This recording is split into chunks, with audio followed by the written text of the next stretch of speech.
Stop walking your reactive dog right now. I don't mean lock them in the house forever. I mean stop taking them to specific walks that they're failing at. You aren't training, you're practicing failure. Every time you drag them into a situation they can't handle, you're reinforcing the chaos.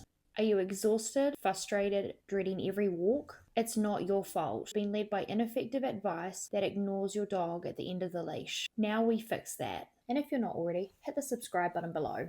Most owners are trapped in a cycle of stress. The dog sees a trigger, another person, another dog, a cat, a rabbit, and then they explode.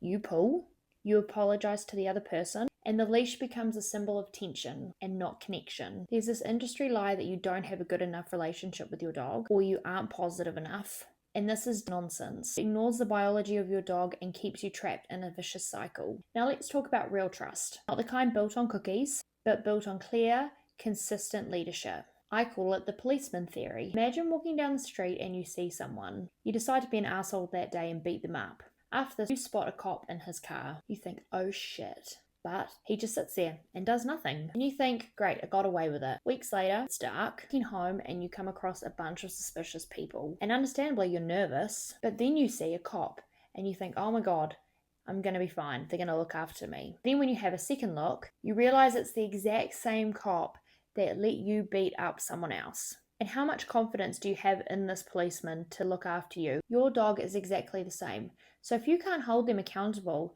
for the small behaviors in day-to-day life, how can you expect them to trust you to handle other situations that are far more stressful? They simply won't, and they will try to police the world themselves. And that is reactivity. Think of the relationship with your dog like a bank account. You deposit daily through engagement, fulfillment, positive reinforcement, and you build those funds. And then when safety demands it, you have the capital to make the withdrawal, to set the boundary and say no. It's a mixture of deposits and withdrawals. We're not withdrawing all the time, otherwise we're going to go into negative, but we're not going to be constantly always building up the account. There is a balance. Don't just tell toddlers, good job, while they're running to the road. We set boundaries to save their lives and to keep them safe. As long as you've shown your dog what you want, and if they're physically capable of doing this, accountability is the highest form of respect. That is responsible leadership. Look at this drive. Your environmental pull, tell me, how many treats override that?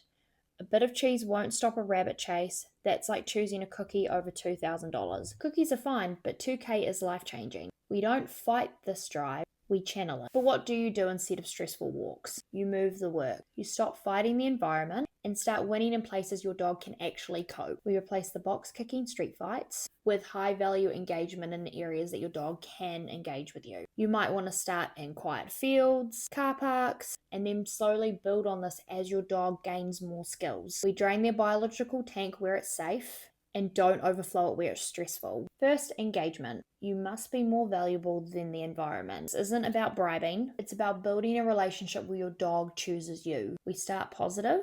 We become the source of good things. We build desire to work. 2. Clear communication. Dogs crave clarity. Inconsistencies create confusion. Tools like sit leads, long lines, e-collars, prong collars are feedback guides. When used correctly, and I always say consult with a trainer if you do not know how to use these tools correctly, they provide crystal clear communication. Properly conditioned, they guide your dog to the right choice, and your dog finally understands the rules of the game. 3rd, freedom through structure. Ditch the short leashes, they're not doing anything for your dog. Restricted movement creates frustration. Being stuck on a 2-foot lead when you're frustrated with the world isn't going to help. We work from a distance, we use long lines, then we can give the dog room to move, explore, and decompress. We teach them to exist calmly through triggers, and we reduce frustration. And that's how we build confidence. It's not about slapping a tool on and hoping for the best. This is often where things go wrong, and often your dog will just end up learning to work through pressure because they don't know how to work with it. It's weeks of building engagement and proper conditioning. As a dog owner, I'm fair and consistent and reliable with my dogs. I give my dogs the tools and guidance to be able to navigate the human world. Be a dog, to have fulfillment, and to have their biological needs met through safety, responsibility, and building clear relationships. If you can't hold your dog accountable, they'll never trust you to keep them safe. Be the reliable policeman, set boundaries, and earn trust. Tired of the fluff? Ready for training truths that actually work? If you want a dog that trusts you and handles the real world, drop a comment and tell me which myth I should dismantle next. And I'll see you in the next video.